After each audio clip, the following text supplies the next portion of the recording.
Este é o Sol. Desde o ano 10.000 a.C., a história abunda em pinturas e escritos que refletem o respeito e a adoração dos povos por este astro. E é simples entender o porquê, com seu aparecimento todas as manhãs, trazendo visão, calor e segurança, salvando-os do frio e da escuridão da noite repleta de predadores. Sem ele, todas as culturas perceberam que não haveriam colheitas nem vida no planeta.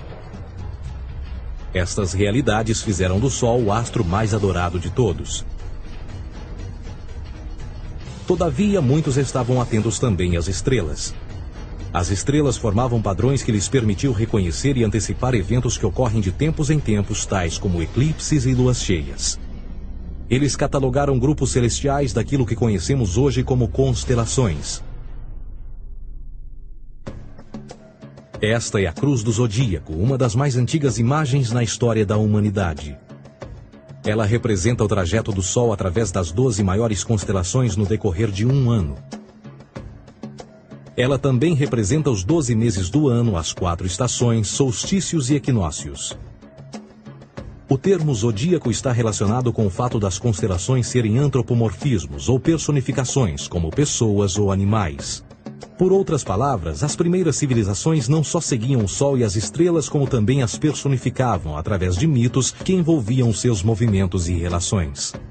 O Sol, com seu poder de dar vida e de salvar, também foram personificados como se representasse um criador ou um deus. Deus Sol, a luz do mundo, o salvador da humanidade. Igualmente, as 12 constelações representaram lugares de viagem para o Deus Sol e foram nomeados por elementos da natureza que aconteciam nesses períodos de tempo. Por exemplo, Aquários, o portador da água que traz as chuvas da primavera.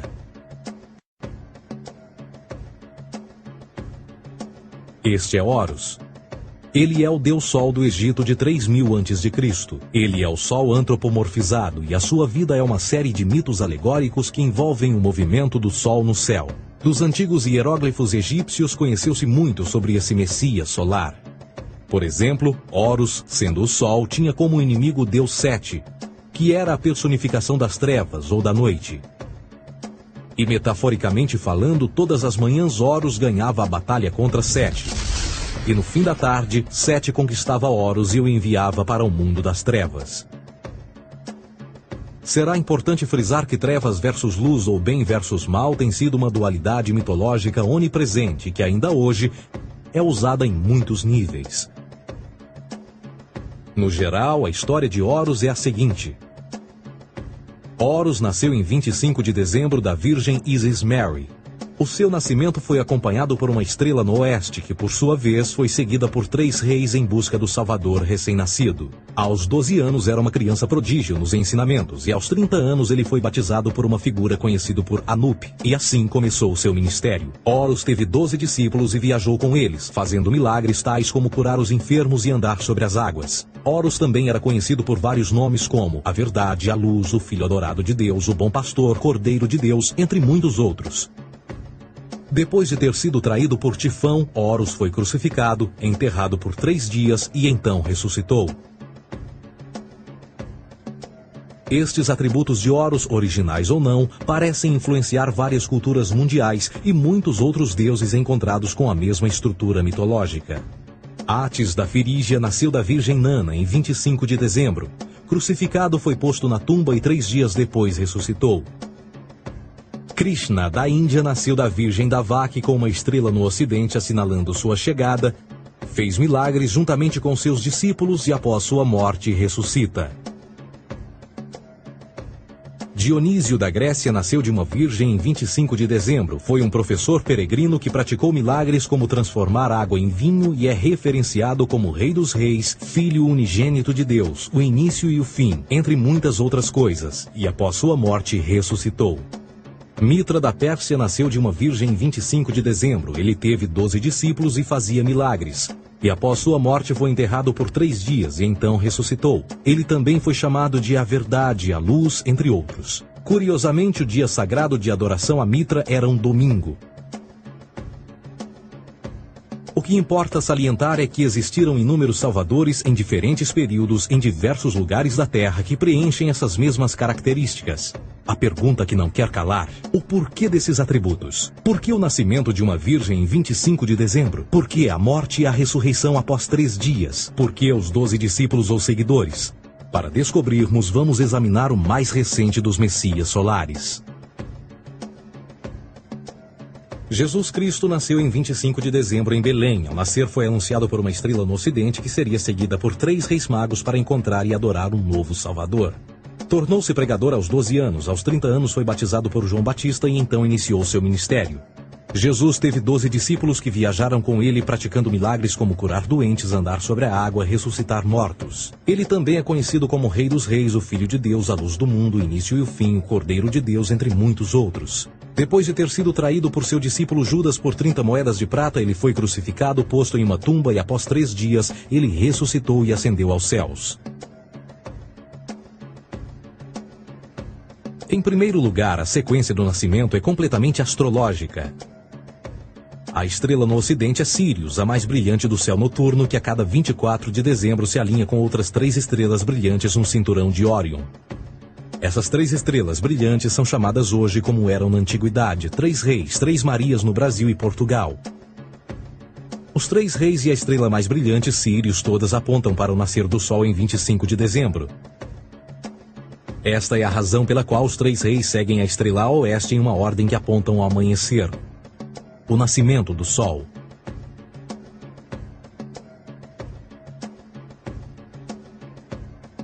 A Virgem Maria é a constelação de Virgo, também conhecida como Virgo, a Virgem. Virgo em latim significa virgem. Virgo também é conhecida como a casa do pão. E a representação de Virgo é uma virgem segurando um feixe de espigas de trigo. Esta casa do pão e o seu símbolo das espigas de trigo representa agosto e setembro, a época das colheitas. Por sua vez, Belém é a tradução ao pé da letra de a casa do pão. Belém também é a referência à constelação de Virgem, um lugar no céu, não na terra. Existe outro fenômeno muito interessante que ocorre em 25 de dezembro, é o solstício de inverno. Do solstício de verão ao solstício de inverno, os dias se tornam mais curtos e frios. Da perspectiva de quem está no hemisfério norte, o sol parece se mover para o sul, ficar menor e mais fraco. O encurtamento dos dias e o fim das colheitas conforme se aproxima o solstício de inverno, simbolizando o processo de morte. Era a morte do sol.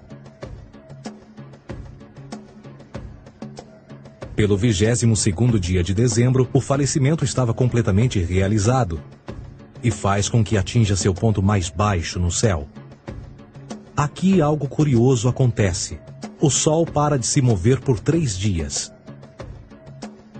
Durante estes 3 dias, o sol fica pelas redondezas da constelação do Cruzeiro do Sul, ou Alfa Crucis. Depois desse período, em 25 de dezembro, o Sol se move 1 grau, dessa vez para o norte, trazendo perspectiva de dias maiores, mais calor e a primavera.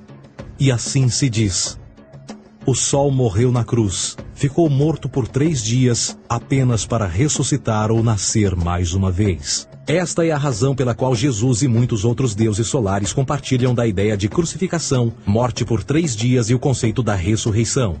É o período de transição do Sol antes de mudar para a direção contrária no hemisfério norte, trazendo a primavera e assim a salvação. Todavia, eles não celebram a ressurreição do Sol até o equinócio da primavera, ou Páscoa. Isto é porque no equinócio da primavera o Sol domina oficialmente o mal, as trevas, assim como o período diurno se torna maior que o noturno. E o revitalizar da vida na primavera emerge.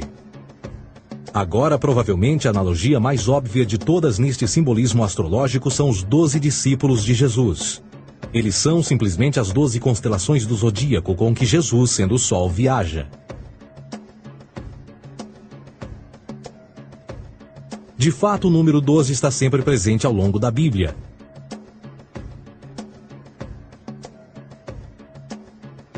Voltando à cruz do zodíaco, o elemento figurativo da vida é o Sol. Isto não é uma mera representação artística ou ferramenta para seguir os movimentos do Sol. Era também um símbolo espiritual pagão. Uma logografia similar a isto. Isto não é um símbolo do cristianismo. É uma adaptação pagã da cruz do zodíaco.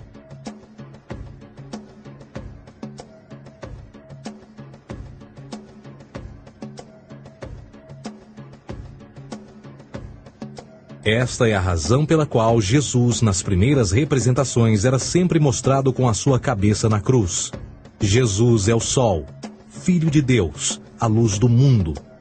O Salvador a erguer-se, que renascerá, assim como o sol faz todas as manhãs. A glória de Deus que defende contra a força das trevas. Assim como renasce a cada manhã, e que pode ser visto através das nuvens, lá em cima nos céus, com a sua coroa de espinhos ou os raios de sol.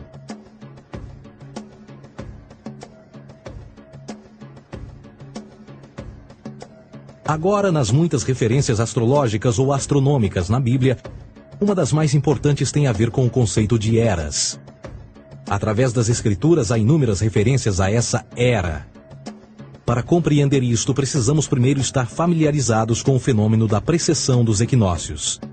Os antigos egípcios, assim como outras culturas antes deles, reconheceram que aproximadamente de 2150 em 2150 anos, o nascer do Sol durante o equinócio de primavera ocorria num diferente signo do zodíaco.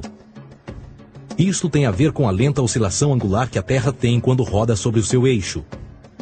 É chamado de precessão porque as constelações vão para trás, em vez de permanecerem no seu ciclo anual normal. O tempo que demora cada precessão através dos 12 signos é de 25.765 anos. Este ciclo completo é chamado também de Grande Ano, e algumas civilizações ancestrais sabiam disso. Referiam-se a cada ciclo 2.150 anos como Era. De 4.300 a.C. a 2.150 a.C. foi a Era de Touro. De 2.150 a.C. a 1 d.C. foi a Era de Áries. E de 1 d.C. a 2.150 d.C. é a Era de Peixes, a era que permanecemos nos dias de hoje. E por volta de 2150 entraremos na nova era, a Era de Aquários. Agora, a Bíblia refere-se por alto ao movimento simbólico durante 3 eras, quando se vislumbra já é uma quarta. No Velho Testamento, quando Moisés desce o Monte Sinai com os 10 mandamentos, ele está perturbado ao ver sua gente adorar um bezerro dourado. De fato, ele até partiu as pedras dos 10 mandamentos e disse a todos para se matarem uns aos outros para purgarem o mal. A maior parte dos estudiosos da Bíblia atribuem esta ira de Moisés ao fato de os israelitas estarem adorando a um falso ídolo, ou algo semelhante. A realidade é que o bezerro dourado é o Taurus, touro.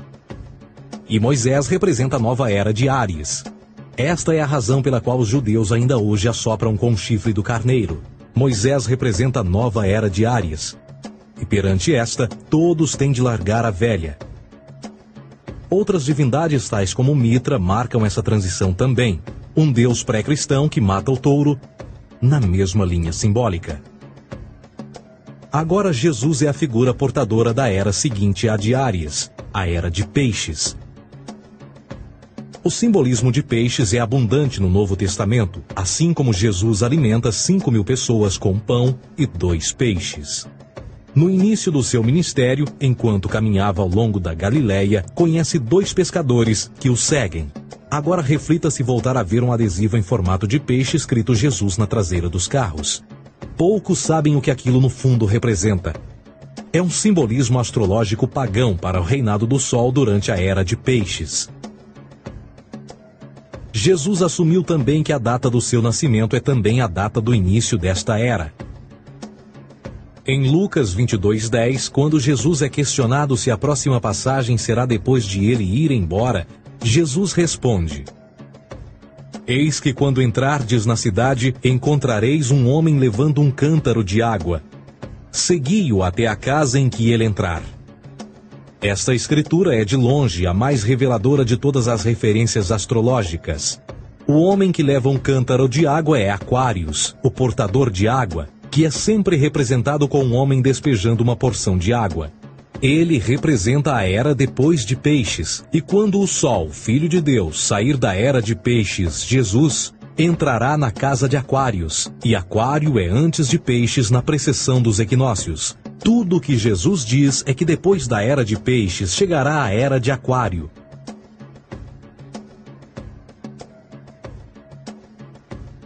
Agora todos já ouvimos falar sobre o fim do mundo. Deixando à parte o lado cartunista no livro de Apocalipse, a espinha dorsal nesta ideia surge em Mateus 28:20, onde Jesus diz: Eu estarei convosco até o fim do mundo, dos séculos em português. Contudo, na tradução inglesa da Bíblia, a palavra mundo está mal traduzida. A palavra realmente usada era aion, que significa era. Eu estarei convosco até o fim da era, o que no fundo é verdade. Jesus, como personificação solar de peixes, irá acabar quando o Sol entrar na era de Aquário.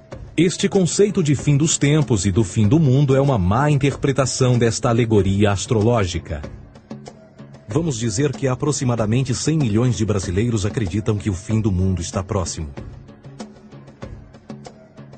Além disso, o personagem de Jesus, literalmente e astrologicamente um híbrido, só demonstra o quão plágio do deus Sol Horus do Egito, Jesus é. Por exemplo, inscrito há 3.500 anos atrás, nas paredes do templo de Luxor, no Egito, estão imagens da Enunciação, da Imaculada Concepção, do nascimento e da adoração a Horus. As imagens começam com o anúncio à Virgem Ísis de que ela irá gerar Horus, que Nefe, o Espírito Santo, irá engravidar a Virgem, e depois o parto e a adoração, e que é não mais do que o milagre da concepção de Jesus. Na verdade, as semelhanças entre Horus e Jesus são flagrantes.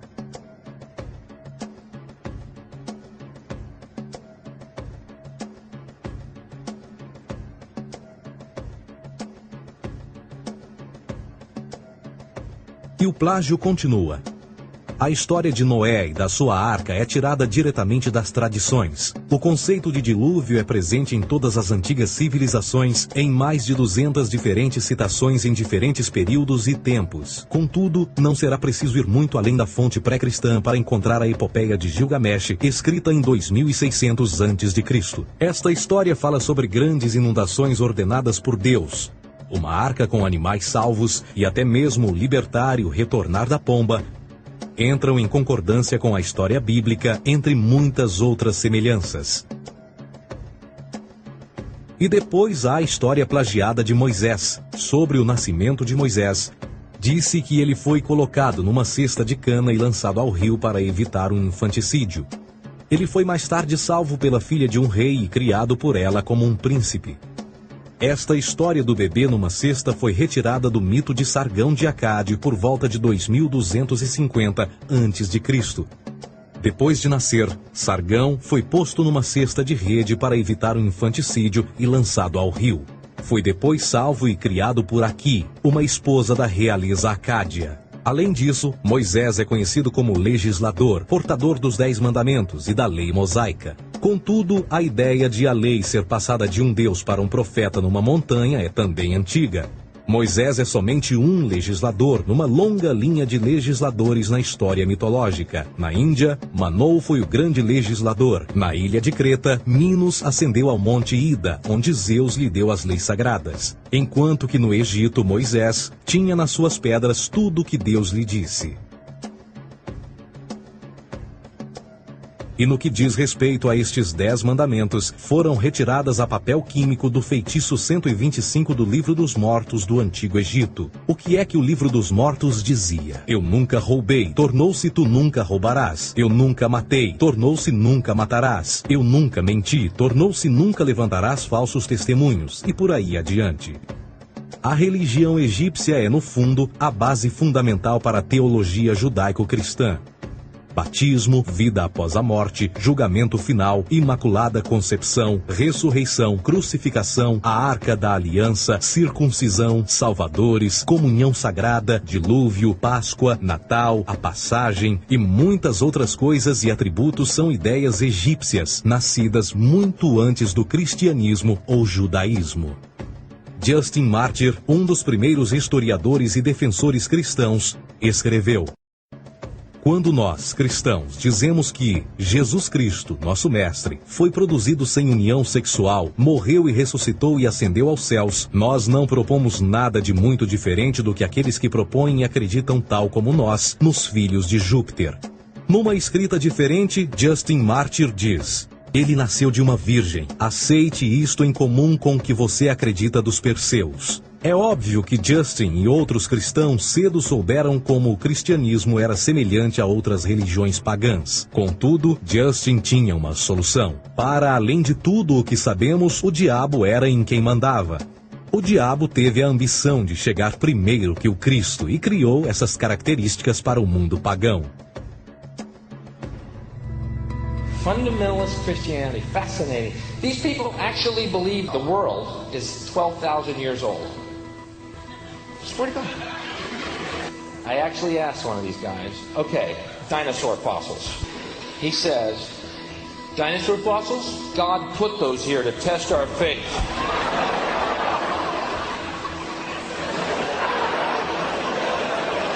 I think God put you here to test my faith, dude.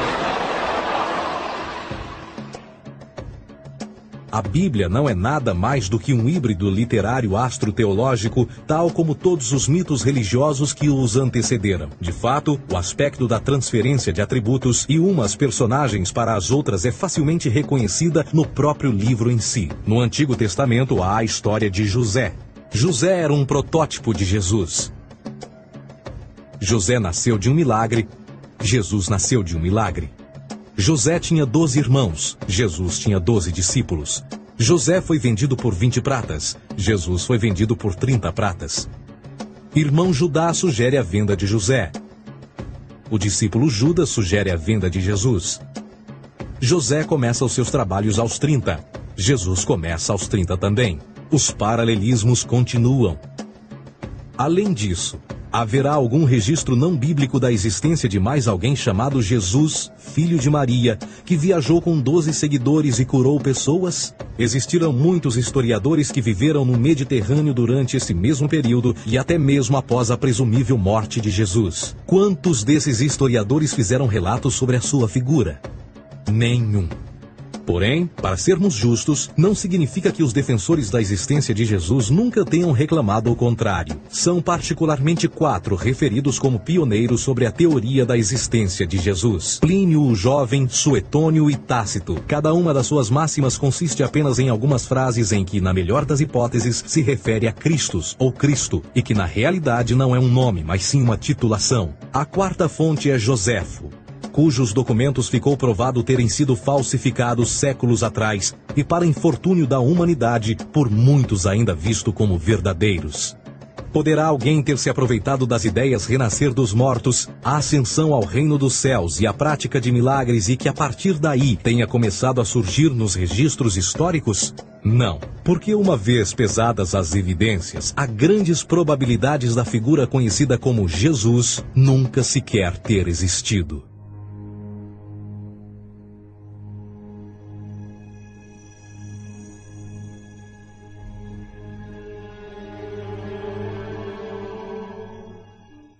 We don't want to be unkind, but we want to be factual. We don't want to cause hurt feelings, but we want to be academically correct in what we understand and know to be true. Christianity just is not based on truth. We find that Christianity was in fact nothing more than a Roman story, developed politically. A realidade consiste em que Jesus foi a divindade solar do setor gnosticista cristão e, tal como outros deuses pagãos, era uma figura mítica. Foi sempre o poder político que procurou monopolizar a figura de Jesus para controle social. Por volta de 325 d.C., em Roma, o imperador Constantino reuniu o Concílio Ecumênico de Niceia e foi durante esta reunião que as doutrinas políticas com motivação cristã foram estabelecidas e assim começou uma longa história de derramamento de sangue e fraude espiritual. E nos 1600 anos que se seguiram, o Vaticano dominou politicamente e com mão de ferro toda a Europa, conduzindo-a a um período de obscurantismo, onde o conhecimento era apenas um privilégio da Igreja, as Cruzadas e a Santa Inquisição. O cristianismo, bem como todas as crenças teístas, são a fraude desta era. Serviu para afastar os seres humanos do seu meio natural e da mesma maneira uns dos outros. Sustenta a submissão cega do ser humano à autoridade. Reduz a responsabilidade humana sob a premissa de que Deus controla tudo e que, por sua vez, os crimes mais terríveis podem ser justificados em nome da perseguição divina. E o mais importante, dá o poder àqueles que sabem a verdade e usam o mito para manipular e controlar sociedades. O mito religioso é o mais poderoso dispositivo já criado e serve como base psicológica para que outros mitos floresçam ou justifiquem.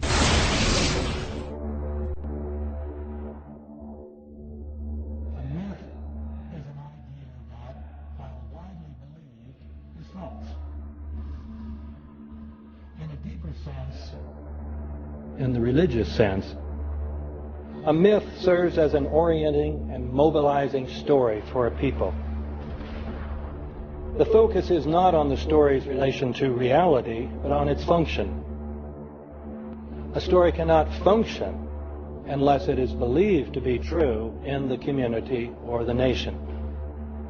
It is not a matter of debate if some people have the bad taste to raise the question of the truth of the sacred story. The keepers of the faith do not enter into debate with them. They ignore them or denounce them as blasphemers.